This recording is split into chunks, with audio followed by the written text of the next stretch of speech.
자, 저희가 이제 어저께 그 예측을 해봤습니다. 경호 씨라고 저희 대사관이 만난 거 보니까 뭔가 방북을 하기는 할 것 같다. 만남을 하기는 할 것 같다 그러는데 우리 방송을 봤는지 바로 강경화 대사가 바로 답을 줬습니다. 만남을 고려하고 있다, 가능성을 두고 있다는 얘기겠죠. 이렇게 되면 공식적으로 어떤 방식으로든 만남을 타진하고 있다는 얘기고 성사 가능성은 이제 60%를 넘어섰다고 봐야 됩니다. 네. 자, 강경화 주미대사가 워싱턴 DC 한국문화원에서 한국 특파원단과 간담회를 열었어요. 참 친절해, 이 정부는. 진짜 가리는 너무- 거 없고 그러니까 항상 너무- 먼저 알려주는 정부죠. 그러니까 굳이 걔네들을 모아가지고 뭘 이런 설명회까지 해준대. 그리고 심지어 아유. 장관들이나 대사들이나 이 정부 일하는 사람, 명정부 일하는 사람들은 언론 인터뷰도 잘해요. 그러니까 친절하고 참 그 꼬치꼬치 다 인간 취급해주면서 다 하더라고요. 아유 진짜. 그래서 먼저 관세 관련된 내용부터 먼저 얘기를 해줬습니다. 네. 왜 한국 사람들은 그게 걱정이니까? 자, 트럼프 대통령이 발효한 10% 글로벌 관세와 향후 인상 동향을 면밀히 지금 파악을 해서 한미 협의가 우호적인 분위기에서 진행되도록 지원할 방침이다.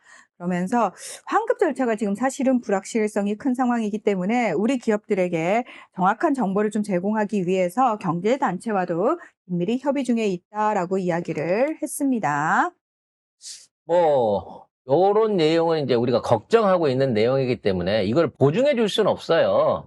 하지만 정부는 상황에 맞춰서 최선을 다해서 우리 기업들과 국민들의 이득을 최우선하는 활동을 하겠다라고 얘기해 주는 게 최선인 겁니다. 그럼 지금이라도 강경화 장관 걱정하지 마세요. 10%안 물게 해드릴게. 이런 얘기는 못하는 거 아닙니까? 그렇기 때문에 혹시나 트럼프가 그만두게 되거나 또는 이 관세 10%도 소송을 통해 갖고 불법으로 밝혀져서 철회가 되는 한이 있더라도 또 안 그렇게 되는 한이 있더라도 거기에 맞춰서 우리 정부는 다 대응하고 있으니까 안심하세요라고 미리 알려주는 겁니다. 관련해서 한미의 전력산업 강화에 대한 부분 3대 핵심 분야에 대한 부분을 우리 대사가 공개적으로 얘기를 했습니다. 그러니까 미국 측하고 이미 합의가 돼서 진행 중인 내용이 이렇게 있다라고 같이 붙인 거죠. 관세가 있지만 우리는 이것도 협약을 해놓고 있다라는 부대 조건을 붙인 겁니다. 뭐죠? 근데 역대 정부 주미대사 중에서 이렇게 사안사안마다 굉장히 디테일하게 전문적으로 브리핑이 가능한 대사가 있었나요? 사실은 각국의 대사를 솔직히 말씀드려서 후진국 쪽은 그냥 외교부 내에서 했고 이런 강대국들은 말 그대로 자리 나눠주기식이 많았잖아요. 그러니까 약간 그 친한 사람들 한 2년 동안 비싸게 관광 보내주는 느낌으로 외국의 보온성 은사로 내는 게 많았잖아요. 그렇죠. 그런데 이 새끼들 오사카 대사 그렇게 좋아하잖아. 근데 사실 강경화 그 대사는 전 장관입니다. 그렇죠. 장관이 장관 출신. 대사로 나가는 경우는 뭐 이렇게 표현하면 그렇지만 뭔가 좀 이렇게 급이 안 맞는 급을 낮춘 거죠. 급을 낮춰가지고 가는 거기 때문에 당사자한테 제안하는 게 결례일 수도 있어요. 그리고 솔직히 강경화 장관을 외교부 장관 시켰다고 하더라도 잘하셨을 뿐일 겁니다. 그리고 딴 것보다 사실은 강경화 장관 이제 문재인 정부 끝나고 나서 국제기구에서 굉장히 많이 데려가려고 엄청 애를 썼거든요. 이분 자체가 원래 국제기구에서 잔뼈가 굵은 분이기 때문에 실력으로는 인정받는 드문 인재라고 할 수 있거든요. 근데 이제 이분이 주미대사직으로 이제 간 거는 본인이 어쨌든 트럼프 1기 때 외교부 장관을 했고 그쪽에 대해서 빠삭하게 알고 있기 때문에 이재명 정부의 성공을 위해서 합류를 한 거라고 봐야 맞아요. 되는데 희생해 맞아요. 준 거예요. 네. 야, 이 대사, 내가 장관까지 했었고 그렇게 인기가 좋았는데, 내가 지금 와갖고 미국 대사 정도 하는 게 말이 돼요? 외교부 장관 따까리 하는 게 말이 돼요? 이렇게 얘기할 수도 있었을 거야, 일반 사람이었으면. 하지만 지금 미국하고의 관계, 특히 미친 트럼프를 어떻게든 다잡기 위해서는 경험도 있으면서 그쪽에서 무시하지 못할 카드가 가야 된다는 거지. 그렇죠. 그렇기 그렇죠. 때문에 주미대사를 강경화 장관한테 사실은 제안을 했던 거고 그걸 또 흔쾌히 받아들여서 일을 하시고 있는 거고요. 지금 솔직히 아빠는 좀 그렇지만 지금 중국 대사로 가 있는 노재현 노재현 대사도 지금 중국하고 관계 개선 내지는 이 지금의 그 어떤 협상력을 발휘하는 데서 최고의 성과를 거두고 있습니다. 2월달 수출이요, 1월달 대비해서 대중국 수출이 30%까지 늘어났다고 그래요. 그러니까 노재현 대사는 말 그대로 중국의 심기를 고려해가지고 정말 맞춤형으로 보낸 대사라고 보셔야 돼요.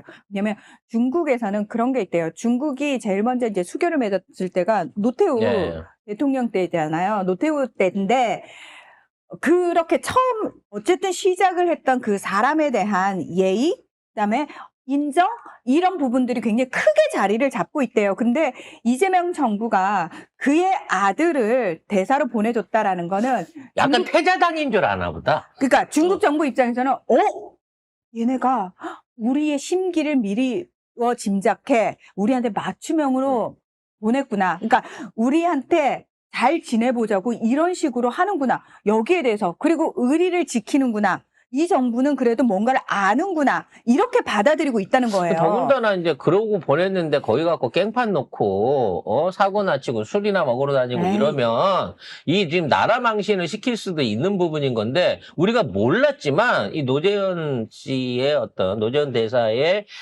어떤 외교력이나 친분 관계 그리고 어떤 정책 관련한 설명을 하는 거나 특히 이번에 대중 방문이 있었을 때 수행하는 모습들을 볼 때 굉장히 유능하신 분이구나라는 생각이 들어요. 아빠의 원죄가 있긴 하지만 아들을 굉장히 똑똑한 아들을 뒀구나라는 생각을 또 해보게 다들 됩니다. 앞으로 지켜봐야죠. 네, 그리고 어떻게 뭐 되는지. 저는 딴 걸 떠나가지고 이원주가 공과 과 얘기했지. 그래, 공과 과는 이럴 때 얘기하는 거야. 노태우가 북방 정책은 잘했어. 그 부분은 인정. 그리고 북방 외교 통해서 러시아 불곰 사업 통해 가지고 지금 우리 무기, 군 무기, 현대화, 전차, 자주포, 로켓, 미사일 전부 다 사실은 러시아 기술을 베이스로 해갖고 지금 여기까지 만들어 온 거잖아요. 그러니까 어쨌든 네가 말하는 공과를 얘기할 때는 이런 걸 이야기를 해야 되는 거야. 이렇게 나라를 위해서 잘한 거. 그래서 이런 부분에 협의가 있기 때문에 지금 미국이 함부로 관세지를 못할 거다라고 얘기하고 있는 부분들이 3대 핵심 과제. 원자력, 농축, 제철이, 제철이, 핵추진 잠수함, 그리고 조선 분야의 협력입니다. 요거는 사실은 일단은 미국 측에서 더 간절한 거죠. 그렇죠. 네. 미국 측에서 관절한 거고 우리 입장에서도 뭐 원자력 농축 제철이는 우리가 이제 좀 필요로 하는 거지만 나머지 두 개는 미국 측에서 오히려 우리한테 요구하고 부탁해야 되는 부분이 더 큰 부분이라고 할 수가 있거든요. 원자력 농축 제철이 기술을 우리 기술을 받아다가 지금 미국의 공장을 세우고 20%에서 60% 원료용 연료봉을 만들어서 세계에 팔자라고 하는 계획을 진행하고 있는 거고요. 핵추진 잠수함 같은 경우에도 저기 한국 이쪽까지 하지 말고 저 중외 쪽으로 그 남중국해라든지 인도양까지도 또는 호주 앞바다까지도 한국 앞으로 해군들이 좀 도와주고 연합작전도 하자라는 얘기가 나오면서 우리나라 차기 핵추진 잠수함의 설계 기준이 3,500톤이라 그때 그랬잖아요. 지금 8,000톤으로 올라갔다라고 하는 얘기가 나오고 있습니다. 네. 이게 내년도 한 3월 달에 이제 연골식이라 그래갖고 잠수함 뼈대를 만드는 일종의 기공식 같은 그 순서가 있을 걸로 예정되는데 3,500톤하고 8,000톤 이 연골의 사이즈가 다르거든요. 그때 가서 보면 알 수 있게 될 겁니다. 네. 조선부나 협력은 지금 지들이 더 다급한 거고요. 화장실부터 고쳐야 되니까. 저는 이 부분과 관련해가지고 그냥 기레기들은 입 쳐닫고 있었으면 좋겠다. 그냥 대통령 궁금해하지도 하는 대로 마라. 보고 있어라 라고 얘기하고 싶습니다. 궁금해하지도 말고 감나라 배나라 하지 마라. 그냥 입 닫고 있는 게 니들은 나라를 위해 주는 거다. 제발. 예, 그렇게 말씀드리고 싶고요. 가장 큰 옵션 우리가 기대하는 대북 정책 네. 이번에 북미 대화가 있을 거냐라는 부분에 있어서 뭔가 대화를 하고 있는 듯한 물밑 대화를 하고 있는 듯한 상황을 주시하고 있다라고 얘기하고 있습니다. 네. 그러니까 워딩을 그대로 전해드리는 게 네. 나을 것 같아요. 네. 북미 대화 가능성에 대해서도 모든 가능성을 염두에 두고 관련 동향을 예의주시하고 있다. 우리는 러시아, 우크라이나 전쟁 진행 상황, 미중 관계, 북중 관계 등 다양한 요소를 종합적으로 고려해 상황을 지켜보고 있다. 대사관은 미국 국가안보회의, 국무부 등 행정부와 각급에서 수시로 소통하면서 북한의 대내외 동향을 공유하고 대북 정책 방향을 논의하고 있다.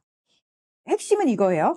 미국은 일관되게 대북 정책에 어떤 변화도 없고 한국이 놀랄 만한 일이 발생하지 않도록 긴밀히 사전, 사후 소통하겠다고 하고 있다라고 얘기를 하고 있는데요. 이게 뭐냐면 일관되게 대북 정책에 어떤 변화도 없고 트럼프는 계속 북한에 대해서 뭐라고 얘기를 하고 있죠?